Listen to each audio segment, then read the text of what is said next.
Alright, mates, I was holding back with this review to the very last possible moment, and I've got proper solid reason for being that reluctant, because on the one hand, this is a true flagship, this Xiaomi 13 Pro standing right in the middle of the Xiaomi's flagship lineup of the year 2023, so between the base Xiaomi 13 model and the ultra out of space Xiaomi 13 Ultra. This Pro stands for flagship characteristics, both hardware with the flagship chip, flagship, and the most flagship cameras set up. This with this largest in the world 1-inch main sensor, and on paper, coupled with the best and latest software, both from Android, being the latest 15th version, and the Xiaomi's OS latest version, this HyperOS 2 is the latest version, but nevertheless, it gave me so hard times trying to squeeze out that flagship experience out of it, mostly software-wise. And let's just see if I have a fair point being that negative about this phone, or am I gone just mental and totally wrong? So let's see. So I start with the most dreadful thing about this phone, and that's the software, which is very unusual for a flagship phone. And this phone is indeed a flagship, absolutely flagship, at least hardware-wise. But what am I even going on about when this phone runs on the latest both Android version and the HyperOS, the Xiaomi's native proprietary HyperOS latest versions? Yes, they are both the latest, but nevertheless, but just see for yourselves. That's the announcement of the latest HyperOS incoming to this phone, and this update announcement clearly says that this device is not eligible for AI features due to SoC, the processor restrictions. That's mental. You know that processor of this phone is Snapdragon 8 Gen 2, so it's only like 1.5 years old, absolutely not old at all. And the thing that drives me mad even more, that its sibling, the Redmi K70, possessing the same processor, received each and every AI features. What features am I even banning on about? Okay, let's see. I know for sure from other reviews that even budget Xiaomi phones like Redmi Note, like this,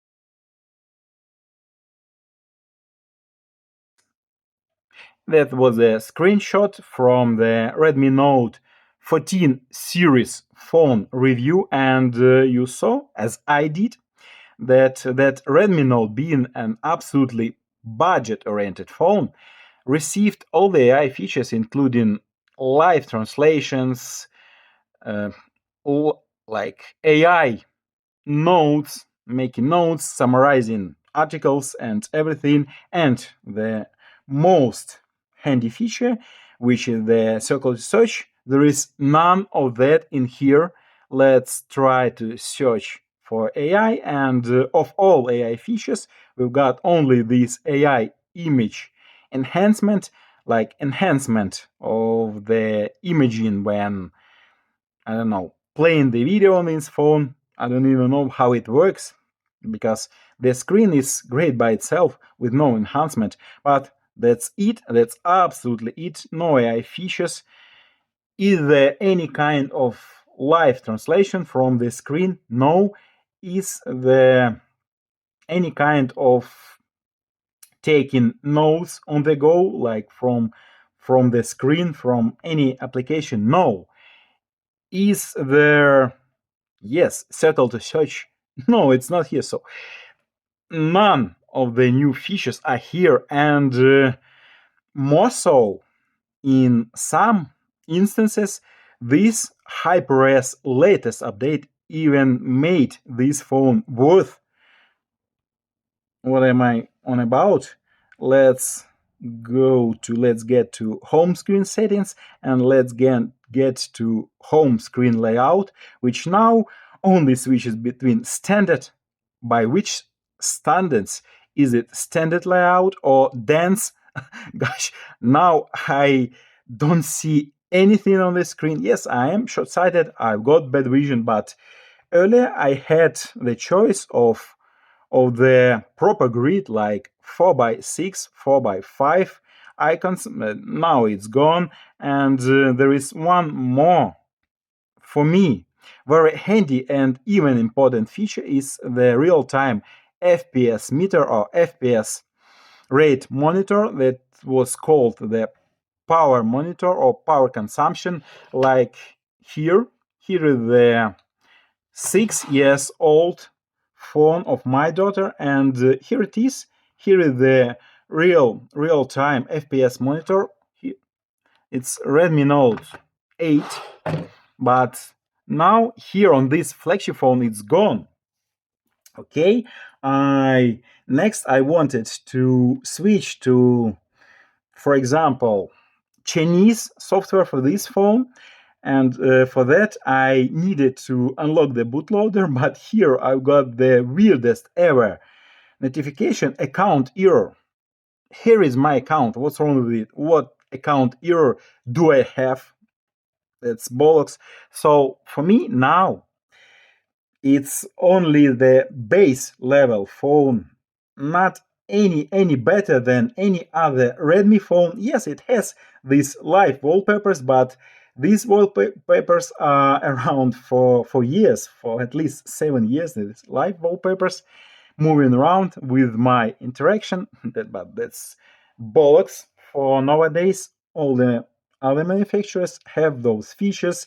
The interface customization, yes, it's still here, but for me now it's an absolutely base level phone, but with absolutely decent, even good cameras. Not the best, even though it possesses the 1-inch main sensor. But for me now, so the matter is, it's not about the MIUI or now it's HyperOS. Like overall, it's still fluid, it runs around flawlessly with no delays almost. Some interfaces still lag in some occasions, but overall there is no progress. I see no further development, no new AI features at all. So, is it all that bad about this phone? Not, absolutely not, because otherwise it's still a flagship. It's still up to date, has absolutely fantastic all the way around flagship characteristics in almost all the aspects. Otherwise, so let's briefly see what's under the hood, starting with the heart of the phone, the processor, Snapdragon 8 Gen 2, and even being like from 1 to 2 years old, it's still a flagship, it's still a mighty beast. Why? Let's see, let's look up its official description, its characteristics on the official site, Qualcomm website, and what we see that it clearly and explicitly says that this processor even incorporates a dedicated hardware chip, this hexagon processor, intended to perform any AI tasks, and it's blistering fast, 4 times faster than the previous Snapdragon, again a flagship Snapdragon chip, and this one is faster.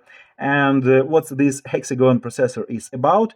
It is about to run complex neural networks, and that means that's what any AI is based on, learning using the neural networks. So I haven't the faintest what those developers smoke, what weird weed they smoke, or what's wrong with them claiming that this SoC has any bloody restrictions. So this claim is pure bollocks.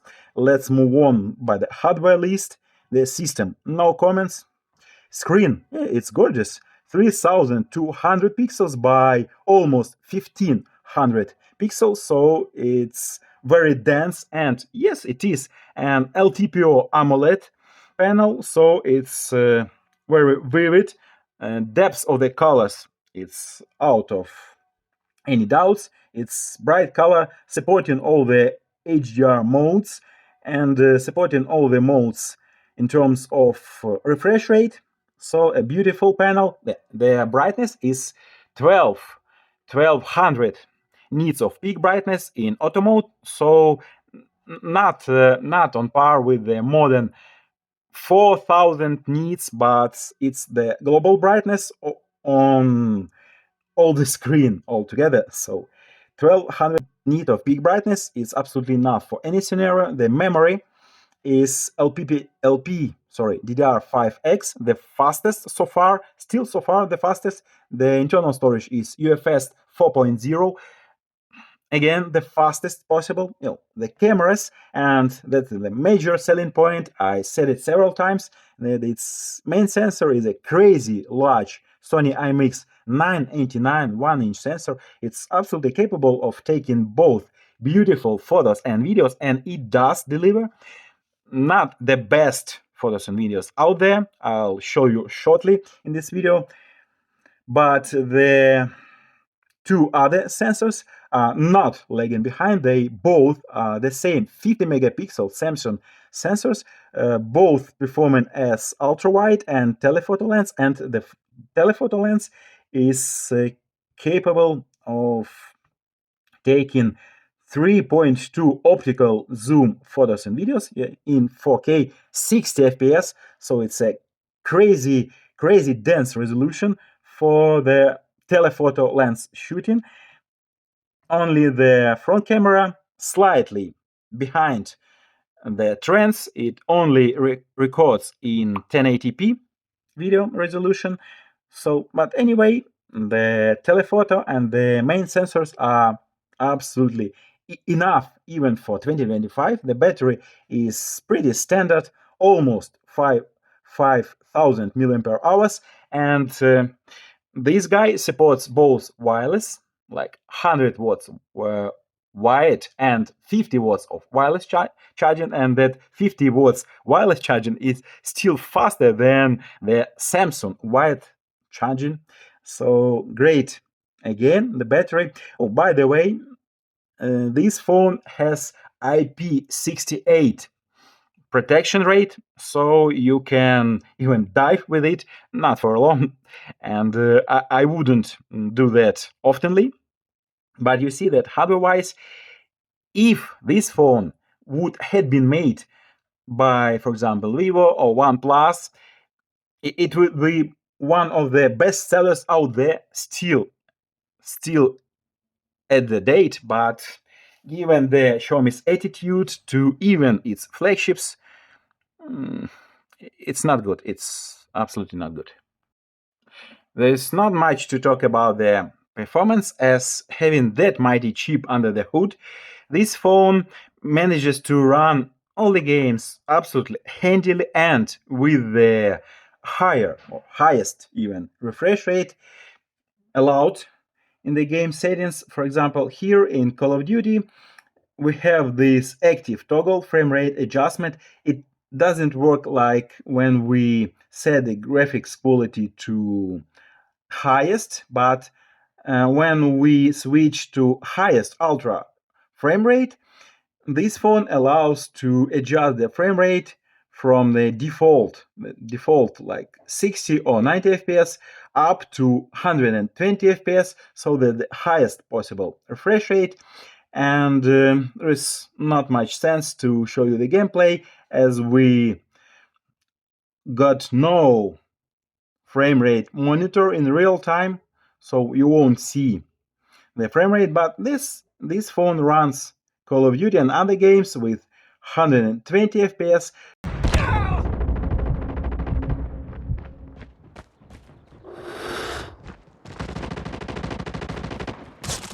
Tango down!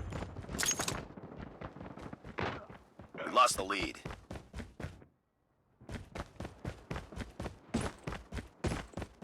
Targets in sight.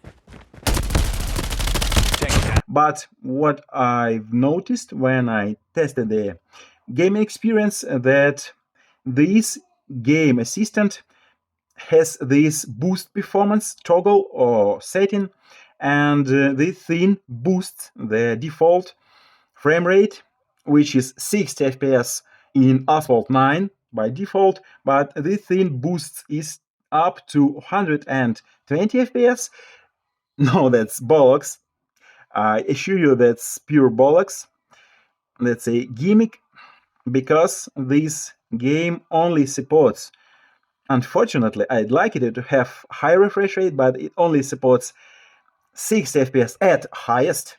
And yes, I play this game on other my devices, having in fact the FPS monitoring, the FPS meter on the game assistant, like on Lenovo, and with any chip on any device, this Asphalt 9 game only runs with 60 FPS at max. So this booster is a gimmick again. It's underdeveloped software, but please rest assured all the games run with the highest rate possible for those games. So in terms of performance, there is everything's fine except for the crooked software of this phone. Now the cameras as the probably major selling point of this phone, and the cameras pretty much live up to the expectations in most cases, in most scenarios, and the cameras are very capable. All the lenses from ultra wide to the telephoto 3.2x optical zoom can record in 4K 60 FPS. Yeah, the main sensor can record in 8K, but I see very little sense in 8K video. Please say that I'm wrong, prove me wrong. But what I again noticed that 3.2x video have better and more details than 2x video. So I assume that this 2x is simply a crop from main lens video. So the best modes to record video is either 1x main sensor or 3.2x or around that with the telephoto lens. The same relates to photos. As long as you take photos with the default settings up to maximum 3.2x, you'll have absolutely great photos, but everything above the default zoom range doesn't look very good. The only problem of these phone's cameras is the front camera, because it only records in 1080p max. Yeah, that's all right. I wouldn't say the videos are bad with a selfie camera, but it's not 4K, and it leaves something to be desired. So let's now see what I've got. Xiaomi 13 Pro, main camera video. It's main camera, that's 1x, that's 2.2x. The quality is still great, and when we go above that, 3.8, also great. Let's try some extreme. 6x video, still good.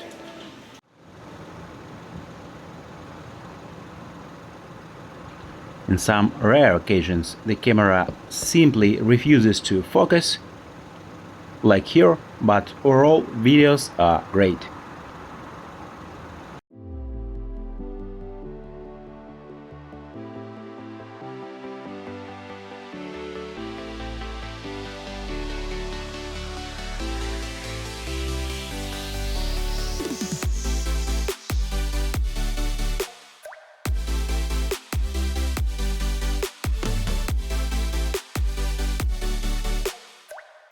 In photos, you can get better details with more zoom due to very decent and capable telephoto sensor, like here. Right, that was basically all my impressions of a Xiaomi's flagship phone, and it was rather negative. I could have not tackled certain positive aspects about this phone, like overall system stability, wide variety of features it proposes, interface fluidity, which it demonstrates most of the time, but that's what most of the modern phones do, don't they? Even the most budget ones, they run and handle almost all the tasks almost flawlessly. So for me, it was rather about the progress or precisely lack of thereof whatsoever. With this phone, it was like playing a lottery with Xiaomi. You bet your money and oftenly big money on a phone, and then you have absolutely unpredictable, like in lottery, outcome, whether you receive all those new features, all those enhancements and improvements in user experience, or you can absolutely easily be left behind the mainstream outside of any progress, even with the flagship. So I'm not up for playing that game. I'm not ready to bet and pay my money on that kind of a lottery. So if you have any other experience, maybe proving that I'm wrong, but for me, Xiaomi is extremely hard choice buying a phone which I'm not ready to make. So it's it for me. Was nice seeing you all. Cheers.